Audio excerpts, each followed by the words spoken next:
Hello everybody, welcome in the world of यथार्थ आयुर्वेद. आता त्याच्यासमोर उत्कर्तन सांगितले. उत्कर्तन म्हणजे काय मित्रांनो, चिरा देणे किंवा कापणे. दंशस्थानी काय करायचं, चिरा द्यायचं, त्याच्यामुळं जे वाढलेलं विष आहे ते समोर पसरत नाही. त्याच्यानंतर नेक्स्ट सांगितलेलं निष्पीडन. निष्पीडन म्हणजे काय करायचं, दाबून दाबून आजूबाजूचे जे विष आहेत ते शरीराबाहेर काढतात. आता जे मर्म आहे तर संधी प्रदेशी ते दाबू दाबू पिळून नंतर ते विष बाहेर काढले जाते, त्याला निष्पीडन असं म्हणतात. नंतर येते त्याच्यानंतर चूषण. चूषण हे चोखणे. आता मग जिथं विष दंश झालेले तिथं काय करायचं, हे गुरुजनांच्या सोबत सहाय्यानेच करावं लागते. याच्यासाठी काय करायचं, साधकाने पहिले काय करायचं, व्रण नसायला पाहिजे तोंडामध्ये, आणि त्यानं तोंडामध्ये पहिले घृत लावायचा. नंतर त्याच्यामध्ये जीवक वस्त्र आणि वाळू धरून त्याच्यामध्ये काय करायचं, आशुषण करायचं. आणि हे चूषण केल्याच्या नंतर लवकर लगेच तोंडातून थुकून टाकायचं. नंतर मग विषनाशक औषधी सिद्धांचं गंडूश करायचं. अशा पद्धतीने हे चूषण सांगितलेलं आहे. आता याच्यानंतर नेक्स्ट सांगितलेलं ते म्हणजे अग्निकर्म. आता हे जे अग्निकर्म आहे हे छेदन आणि चूषण याच्यानंतर लगेच करतात. आता हे जे अग्निकर्म आहेत त्याला दहन असे पण म्हणतात.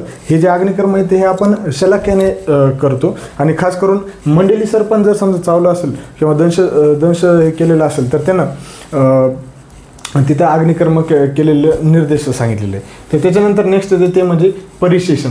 परिशेषण म्हणजे सिंचने किंवा शिंपडणे. आता रोग्याला शुद्धीवर आणण्यासाठी त्याच्यावर शीतजलाने शिंपडतात, म्हणजे त्याला सिंचन असे म्हणतात. त्याच्यानंतर नेक्स्ट ते म्हणजे अवगाहन. अवगाहन काय करायचं, रोग्याला शीतजलाने स्नान घालायचे, त्याला आपण अवगाहन असे म्हणतो. नंतर येते रक्तमोक्षण. आता रक्तमोक्षण हे चरकाने खूप छान प्रकारे सांगितलेले आहे. याच्यामध्ये काय करायचं, जिथं दंशस्थान आहे तिथं काय करायचं, पहिले धारधार शस्त्राने तिथं चिरा द्यायचा. नंतर तिथं प्रश्चन, शृंगी किंवा जलोका यांच्याद्वारे रक्तमोक्षण करायचं. आता शृंगीनं कसं करायचं, जे रुंद भाग आहेत ते जिथं घाव झालेलं तिथं लावायचं आणि अरुंद भागाने चूषण करायचं. त्याच्यानंतर जलोका हे दोन प्रकारचे असतात, सर्विष आणि निर्विष. आता त्याच्यामधले जे निर्विष येतं ते चिकित्सक म्हणजे वैद्य स्वतः पाळतात.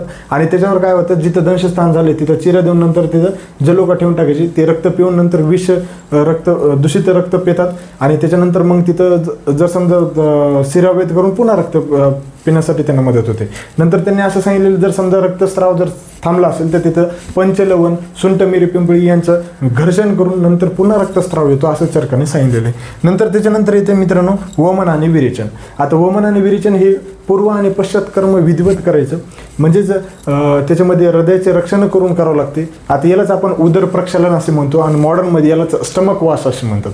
अशा पद्धतीने हे सांगण्याचा प्रयत्न केला. याच्या समोरचा आपण नेक्स्टमध्ये बघू. Thank you very much.